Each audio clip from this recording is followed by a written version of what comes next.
ICC যখন বাংলাদেশকে বাদ দিয়ে স্কটল্যান্ডকে বিশ্বকাপে নেওয়ার ঘোষণা দিল, সে সময় চলছিল মিরপুরে বিসিবির সভা। সেই বৈঠকেই নেওয়া হলো চূড়ান্ত সিদ্ধান্ত।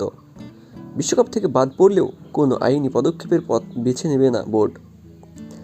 আইসিসির সিদ্ধান্ত পছন্দ না হলে বিসিবি কোনো সালিসি বা আইনি ব্যবস্থা নেবে, এমন আলোচনা কয়েকদিন ধরেই ছড়িয়ে পড়ে সামাজিক মাধ্যমে।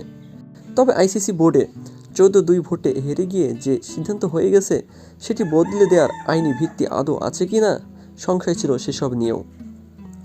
সেসব গুঞ্জন থামিয়ে বিসিবি পরিচালক ও বোর্ডের মিডিয়া কমিটির প্রধান আমজাদ হোসেন জানালেন, বিসিবির পক্ষ থেকে আর কোনো পদক্ষেপ নেওয়া হবে না। আমরা আইসিসির বোর্ডের সিদ্ধান্ত মেনে নিয়েছি। যেহেতু আইসিসি বলেছে যে আমরা খেলতে যেতে পারবো না বা শ্রীলঙ্কায় আমাদের খেলা স্থানান্তর করতে পারবে না তারা, এই ক্ষেত্রে আমরা ভারতে গিয়ে খেলতে পারছি না। আমাদের অবস্থান ওখানেই আছে। এখানে আমাদের আর আলাদা কোনো আরবিট্রেশন বা কিছুর মধ্যেই আমরা যাচ্ছি না। গত বৃহস্পতিবার ক্রিকেটারদের সঙ্গে বৈঠকের পর ক্রীড়া উপদেষ্টা আসিফ নজরুল বলেছিলেন, ভারতে না যাওয়ার এই সিদ্ধান্ত সম্পূর্ণরূপে বাংলাদেশ সরকারের। এবার বোর্ড পরিচালক আমজাদ হোসেনের কণ্ঠেও প্রায় একই সুর। আইসিসি বোর্ড সভার পর বাংলাদেশ সরকারের ক্যাবিনেট মিটিং ছিল এবং ওখানে সিদ্ধান্ত আসে।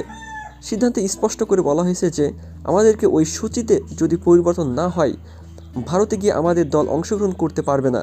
এটা সরকার থেকে সিদ্ধান্ত জানিয়ে দেওয়া হয়েছে। বইটার পরেও পরবর্তীতে আইসিসি বলেছিল 2024 ঘন্টার মধ্যে রিপ্লাই করতে।